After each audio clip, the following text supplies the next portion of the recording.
So how does that differ than creating somebody else's experience? Because it sounds like you're almost you're influencing that other person. You are influencing it, but there's a difference between influencing it and creating it. Now let's say that teacher had really had her feelings hurt, or was having a real strong struggle about something else, and had a very dominant negative vibration going on. So these people focused the pink light and made themselves feel entirely different and changed their ability to perceive. But the teacher was still so wrapped up in what was going wrong that it did not actually cause any great shift. So then the only benefit would have been that those projecting the thought felt better. Because 99% of every creation is complete before you see any physical evidence of it. We would say that in most cases, you do not see a turnaround quite that quickly. This person was clearly teetering right on the edge of this. And there are a lot of people like that. All of you are sort of teetering on the edge. When you really, really want something, the absence of it is really, really bothering you. And so most people have the ability to have your influence, and you are being influenced by those around you. Jerry has said for a number of years that if you don't have goals of your own, you become part of others' goals. And we say, if you're not deliberately offering your vibration, then law of attraction is matching you up with whatever vibration is dominant within you. Now let's talk about this, because we've not discussed this in this way before. This is a powerful leading edge question that will take us into a place that we have not been as clearly before. So we're talking to you about the mix of vibrations within you. And we're acknowledging that you can be focused here in your body, in your now reality, and offering a vibration where your inner being and who you really are is over here offering a different vibration relative to this subject. And how you feel indicates your alignment with that. But you're not the only one with the only scale out here vibrating. Everybody around you has got their own scale and their own vibrational mix. You're really a sort of mixed bag of vibrations. So let's say something's happening globally. It's in the news, it's in the airwaves, it's on television, it's activated in a lot of people. So there's a stronger than usual vibration about something that's gone right or something that's gone wrong. Usually if it's on television, it's something that's gone wrong, because they have learned that it's easier to motivate you to watch them if you're worried about something than if you're joyful. If you're joyful, you're out in the yard playing ball. If you're worried, you hunker down and watch for news about... So the vibration, let's say, a strong stream or current in mass consciousness is one of worry. Well, you can tell by the way you feel as an individual whether that worry is in alignment with who you are or not. And we have to say to you, it's not in alignment with anyone. So when some event happens and a lot of people are watching a lot of television and watching a lot of catastrophe and reading about it and beating the drum of it and putting music behind it and so on, what happens is larger numbers of people get separated is too strong a word, but it's not a bad picture, separated from who they really are. So you're sort of hanging out there on that raw and ragged edge just a little bit. Well, under those conditions, if someone were to be having a negative experience around you and you were to be near them, law of attraction would make you more of a part of their negative experience than it would have been if you hadn't let this global event activate something within you. In other words, the more things are happening globally, the more it is of value for you to focus more specifically, because the potential of being influenced by whatever's happening in large numbers around you is a very real potential. You see, it's why people who really want to feel good often sort of hole up and don't get around others until they reestablish their stability. So you can't get inside of another and offer the vibration, but you can offer a vibration so powerfully that when they observe it, if there's any inkling of that vibration within them, it may activate it within them. And almost everyone has the capacity or potential of being activated into ecstasy or activated into agony, because you've all had enough experience that there is enough vibrational memory within you. That's why it really serves you to focus specifically.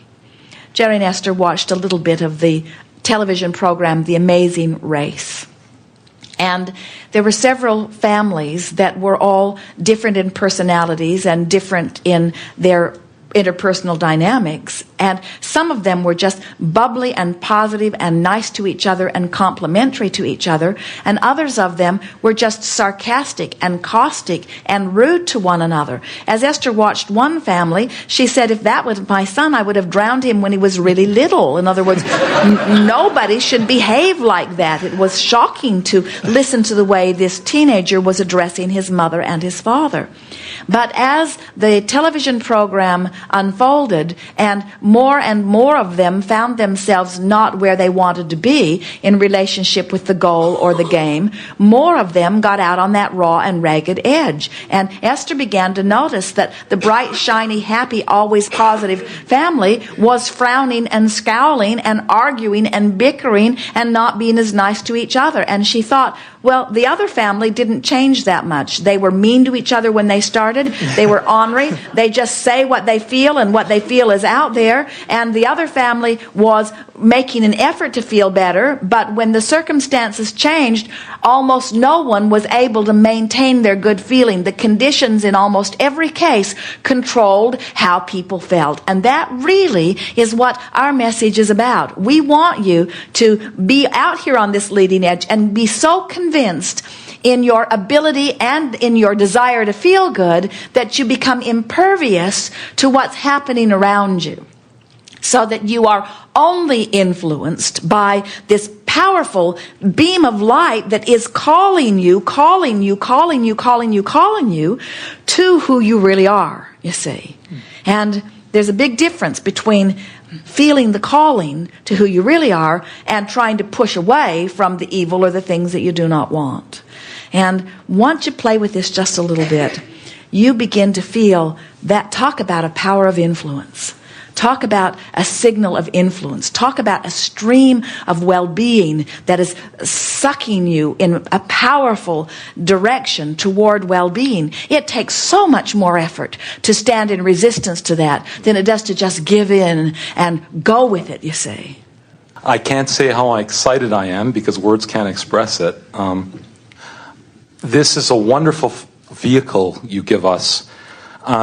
I've always been a powerful idealist, and you've sort of explained to me what idealism really means.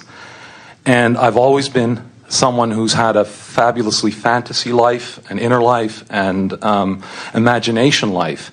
And I have a few questions regarding that.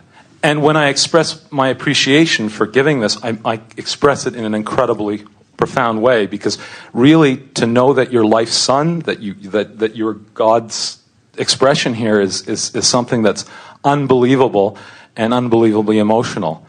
And I have two or three questions. When I was young, I had a little invisible friend called Kiki, and she was with me for 8, 9, 10 years of my childhood, and she was real. And I often have problems between reality and dreams and fantasy, but she was real to me, and she was so real to me that my parents actually encouraged her. On weekends, for special meals, they'd actually allow me to set a plate for her to eat. In school, I would have a desk for her, and my teachers would allow me to have a desk. I was sort of a little peculiar kid, I guess, with this fantasy life. They put me in a drama class, and she'd let me fly like a butterfly to Brazil or a goose down south, like through imagination. She would help me fly as well as others. My question to you is, who is she, and what role does she play in my life? Well, she is real in every sense of the word. You are all extensions of source energy. And it's interesting to us that there is enough separation between you and who you really are that so much of the world would call that unrealistic fantasy, when everyone has this non-physical energy, essence, friend surrounding you. And the fact that you could feel it in a palpable enough way that you named it and identified it and felt the personality of it is what we were getting at earlier when we talked about who you are and what you know when you were born. The greatest advantage that you had were people up close to you who allowed you to continue your awareness of it. And the credit goes not only to them, and it does, but more to you because of your insistence on it. In other words, they caved in to letting you have your invisible friend because you were so insistent on the reality of your invisible friend. And this is a powerful point that we're wanting to make here today, that when you know something, even though everybody else doesn't know it, but you know it so powerfully, even though everybody else doesn't know it, but you know it so powerfully, even though everybody else doesn't know it, that eventually they don't know it because none of them ever saw Kiki. But you knew it so powerfully that they began to know your knowing. And that really is the best definition we know of what faith is. Faith in what is unseen. It's vibrationally, you knew it as a child so powerfully that you were able to manifest it. Now, you said invisible friend. Invisible to you too. You weren't seeing Kiki either, yes? Or did you mean invisible because others did not see? Others did not see. I saw her actually, I could describe her as 3-4 inches. She was with me. And she was with me in so many instances. Even when I had my little teddy bear or my dog, my friends would come over. She would play Lego with my friends. And my friends thought I was a little offbeat, but they did allow her. So you were receiving the vibration of this source who surrounds you and translating it visually into the best description. And what was the personality of this? Was this a controlling little being? No, she was Not at all. fun-loving and wonderful. Like I felt incredibly appreciative and loving and joyous. And did she honor you and respect you? Absolutely. And see your wisdom? Absolutely. She was source energy, as defined through your physical vision, you see. Some could call it inner being. It is the stuff that fairies are made of. In other words, so many children, so many people close to source energy, knowing the vibration of that, pure enough in your own heart, because you were allowed to be that you were able to continue to interpret that. Is Kiki still around? Not at this moment. I think we both agreed to leave when I was about 8-9 years ago, but I've had a reawakening through some situation. As you know, in this path, you sometimes are closer to source and sometimes a little bit further. And the last 4 or 5 months, I've had a real awakening, so I've had a craving and wanted the insight. Well, the thing that we want to say to you is that this energy that you are naming Kiki has not left and will not ever. Your ability to interact is all about your wanting and your allowing. So when you say we made an agreement, we would say it was your decision and you are the creator of your experience. But there anytime you want it, in any form you want it.